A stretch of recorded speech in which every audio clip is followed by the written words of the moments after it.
Ça fait des jours et des jours qu'elle te demande de réparer quelque chose. Elle pourrait le faire elle-même, finalement. Mais pour elle, que ce soit toi qui le fasses, c'est ça qui lui montre à quel point tu l'aimes. Parce que ça lui dit qu'elle peut compter sur toi. Mais quand tu repousses, ce ne sont pas des choses que tu repousses, non. C'est elle que tu repousses. Et petit à petit, elle va se refermer. Et toi, chère dame, toi, tu n'as pas forcément envie de sortir. Tu te dis, les enfants ont besoin de moi. Il y a des choses à faire, je reste à la maison. Mais ton partenaire aussi a besoin de toi. Il a besoin de passer du temps avec toi, juste toi. Et ça, pour lui, c'est comme ça qu'il sait que tu l'aimes. Lui, c'est les services rendus. Elle, c'est le temps passé ensemble. Et ces deux personnes s'aiment profondément. Mais elles parlent deux langages différents et personne ne leur a jamais dit que ces langages existaient. Et vous savez ce qui est triste dans tout ça, c'est que parfois, c'est ça la vraie cause d'une séparation. Pas un manque d'amour, juste deux langages qui ne se sont jamais compris. Alors aujourd'hui, on va parler des langages d'amour. Gary Chapman en a identifié 5. Moi, j'en ai observé un 6e. Je vais vous le partager et vous m'en direz des nouvelles en commentaire. Et ce que je veux que vous compreniez aussi, c'est qu'on n'a pas forcément le même langage avec tout le monde. Un homme peut accompagner sa femme faire du shopping, pas parce qu'il adore ça, mais parce que son langage avec elle, c'est le temps de qualité, être là pour elle. Avec ses amis, ce sera les services rendus, t'as besoin de moi, je suis là, pas de problème. Et avec sa maman, ça sera la présence, être dans la maison, pas forcément dans la même pièce, mais être là. Maman, je suis là, tu peux compter sur moi, je te vois. Eh bien, on va développer tout ça ensemble. Et si tu ne me connais pas, je m'appelle Agnès, je suis coach en bien-être. Tu es bienvenue sur la chaîne Rayonner avec confiance. On va aussi parler de quelque chose de plus profond parce que parfois apprendre le langage de l'autre, ça demande d'aller puiser dans des ressources qu'on ne pensait pas avoir. Pour ceux qui n'ont jamais reçu d'encouragement, jamais connu ce temps partagé, jamais été touchés avec tendresse, ça va réveiller quelque chose, un trou, une blessure qui s'est creusée à un moment de leur vie et qui a fait ce qu'ils sont aujourd'hui. Mais cette blessure-là, elle n'est pas irrémédiable, non. On peut changer ça par amour pour toi et par amour pour la personne qui est en face de toi.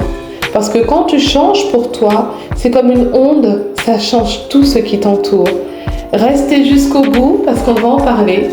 On va parler des langages d'amour, des blessures de l'âme et je vous donnerai quelques astuces concrètes.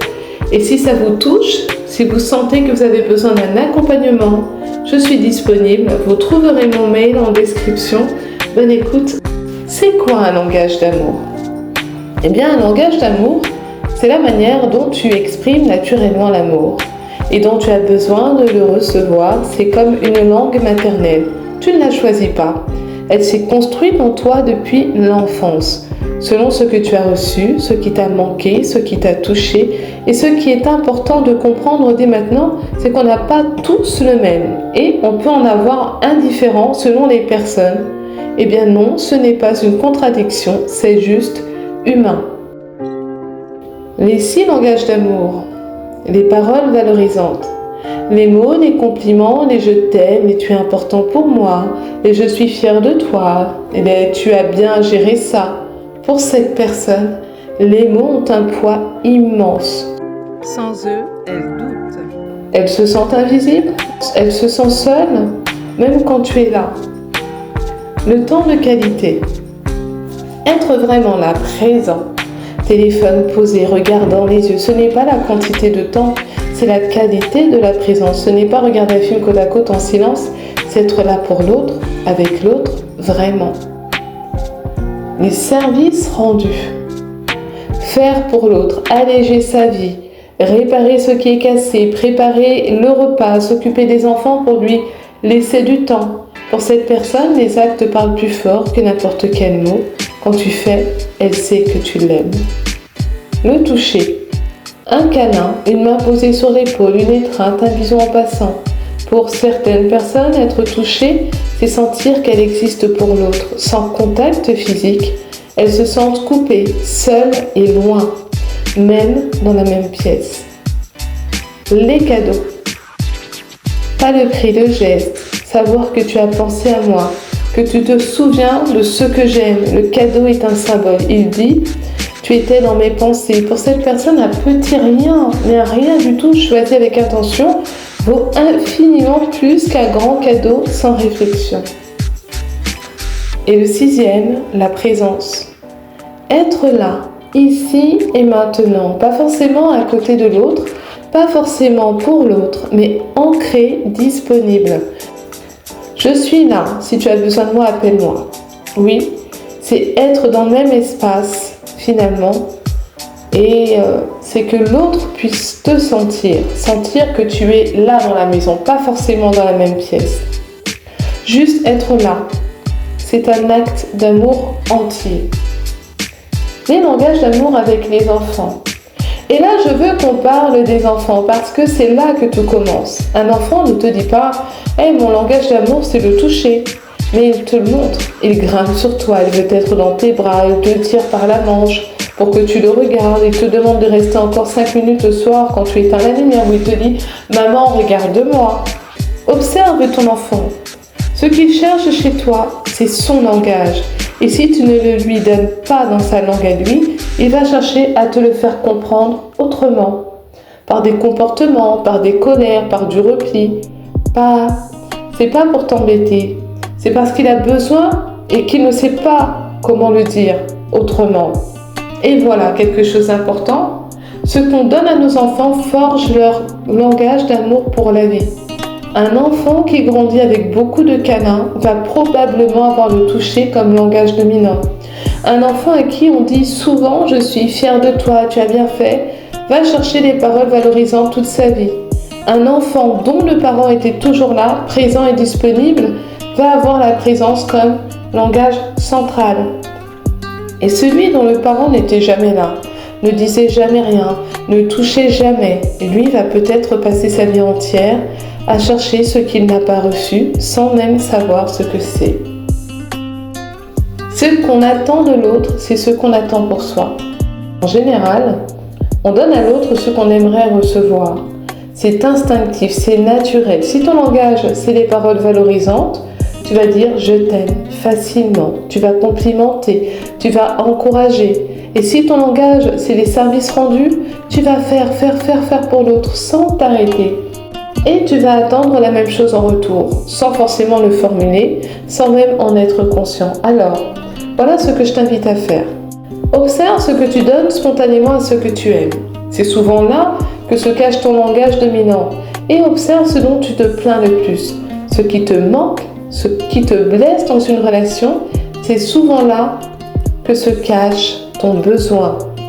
Il te reproche souvent que tu n'es jamais vraiment là, que tu es toujours sur ton téléphone. Eh bien, son langage, c'est le temps de qualité. Cette personne ne te dit jamais merci pour tout ce que tu fais. Pour elle, les actes ne parlent pas. Elle a besoin de mots. Et lui, il t'offre des cadeaux tout le temps et toi, tu t'en fous. Ce sont ses cadeaux à lui. Ce n'est pas de la mauvaise volonté, c'est juste qu'on parle chacun notre langue en pensant que l'autre comprend. Et c'est ça l'erreur. Comment repérer le langage de l'autre? Il y a 3 choses à observer. Ce qu'il donne spontanément, on donne ce qu'on aimerait recevoir, s'il est toujours là à t'aider à faire des choses pour toi. Les services rendus sont probablement centraux pour lui. Si elle te touche souvent, te prend la main, vient se coller contre toi, le toucher, son langage. Ce dont il se plaint, les reproches sont des manques de langage déguisé. Tu me dis jamais que tu m'aimes. Paroles valorisantes, on ne passe jamais de vrai temps ensemble, temps de qualité. Tu n'es jamais vraiment là. La présence, ce n'est pas une attaque. C'est une demande maladroite dans une langue que tu ne parles pas encore. Ce qu'il demande explicitement, c'est « est-ce qu'on peut juste rester là ensemble ?» Un temps de qualité, tu pourrais m'aider avec ça. Ça, c'est un service rendu. Dis-moi ce que tu penses de moi. Et là, ce sont les paroles valorisantes. Les gens nous disent souvent leur langage sans le savoir. Quand emprunter le langage de l'autre est difficile. Et là, je vais être honnête avec vous parce que c'est important. Apprendre à parler le langage de l'autre, c'est parfois le plus grand défi qu'on va relever dans une relation. parce qu'on va devoir donner ce qu'on n'a jamais reçu soi-même. Imagine que le langage de ton partenaire, ce sont les paroles valorisantes. Mais toi, tu as grandi dans une famille où on ne disait pas ces choses-là, où l'amour se montrait par les actes. On travaillait pour toi, on mettait à manger sur la table. Mais les mots d'amour, tu ne les as jamais entendus. Alors ils sortent difficilement. Peut-être même que ça te semble faux, forcé, exagéré. Et là, on touche quelque chose de profond parce que cette difficulté, elle ne vient pas de toi aujourd'hui. Elle vient d'une blessure, d'un manque, d'un moment dans ta vie où quelque chose s'est fermé. Les blessures de l'âme. Il y a 6 blessures de l'âme. 6 blessures qui se construisent dans l'enfance souvent et qui colorent tout. Nos relations, notre façon d'aimer, notre façon de recevoir l'amour. Il va y avoir le rejet. Je ne suis pas voulu, on me met dehors, on ne veut pas de moi, cette personne va avoir du mal à se montrer, à prendre de la place, à croire qu'elle mérite d'être aimée. L'abandon. Les gens que j'aime finissent toujours par partir, cette personne va s'accrocher ou au contraire partir avant l'autre pour ne pas souffrir. Elle va avoir du mal à faire confiance dans la durée. L'humiliation. J'ai été rabaissée, moquée, mise à nu devant les autres. Cette personne va avoir du mal à recevoir des compliments. Elle ne les croit pas, ou elle va compenser en cherchant constamment la validation. La trahison. On m'a trahi, on n'a pas tenu sa promesse. Cette personne va avoir du mal à faire confiance. Elle va tout vérifier, tout contrôler, pas par méchanceté, par peur de revivre cette douleur. La justice. On ne m'a pas traité équitablement. Cette personne va être très sensible à tout ce qui ressent des inégalités. Un manque de reconnaissance, un effort non récompensé. Et l'invisibilité.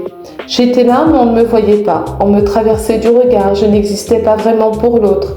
Cette personne va passer sa vie à chercher à être reconnue, vue, entendue, parfois en se faisant toute petite pour ne pas déranger, parfois en faisant beaucoup de bruit pour exister. Et le lien avec les langages d'amour, vous me direz, eh bien il est direct. Tu n'arrives pas à recevoir les câlins? Peut-être une blessure de trahison, d'humiliation, où le corps a appris à se protéger? Tu n'arrives pas à dire je t'aime? Peut-être une blessure d'abandon? Si tu te montres trop, tu risques de perdre l'autre. Tu donnes sans jamais recevoir. Peut-être une blessure de rejet, donner sans demander, c'est une façon de ne pas être refusé. Tu n'arrives pas à être vraiment présent. Peut-être une blessure d'injustice ou d'invisibilité.